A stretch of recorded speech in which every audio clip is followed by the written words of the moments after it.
할렐루야.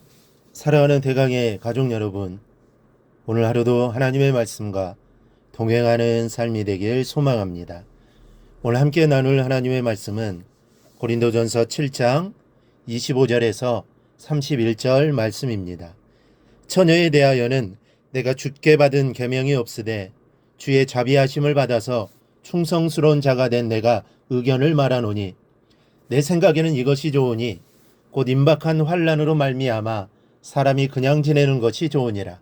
내가 아내에게 매였느냐 노이기를 구하지 말며 아내에게서 노였느냐 아내를 구하지 말라. 그러나 장가가도 죄짓는 것이 아니요 처녀가 시집가도 죄짓는 것이 아니로되 이런 일들은 육신의 고난이 있으리니 나는 너희를 아끼노라.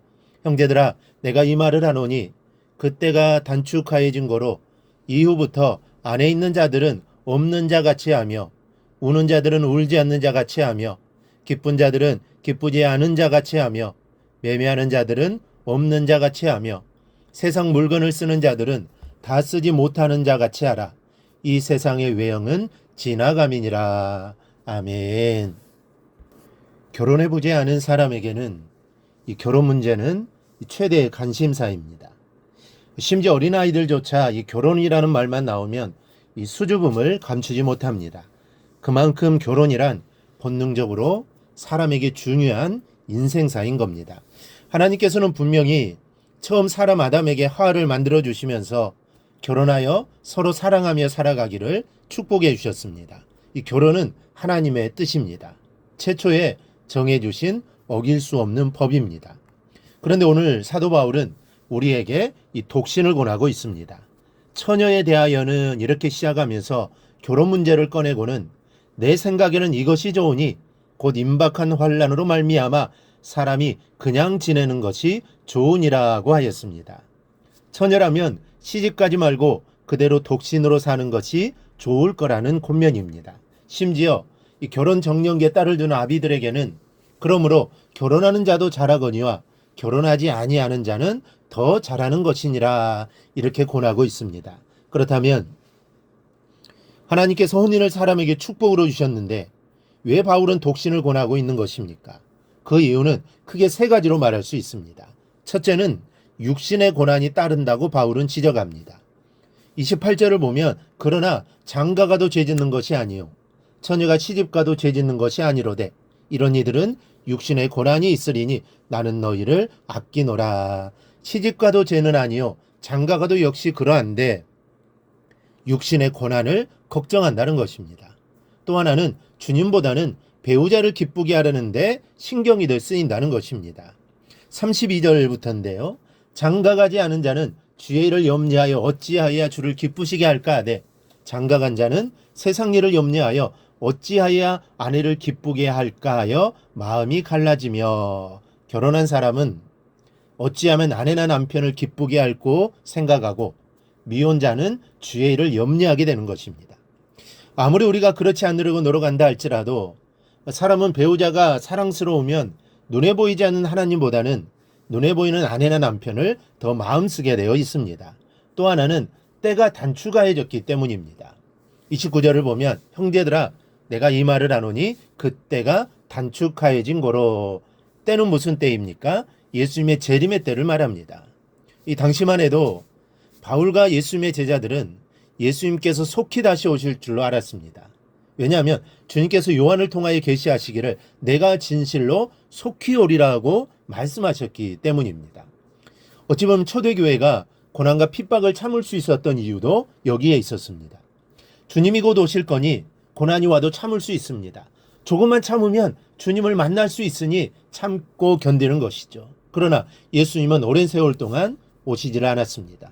지금도 우리는 예수님의 재림을 기다리지만 주님은 안 오시고 시한부 종말론자들의 목소리만 커지고 있습니다. 주 자신이 재림의 수라는 사람들만 있습니다. 그렇다면 예수님께서 그런 거짓을 말씀하신 것일까요? 그렇지 않습니다. 주님께서는 아버지 하나님의 명령을 따라 한 사람의 영혼이라도 더 구원에 이르기를 기다리시는 중입니다.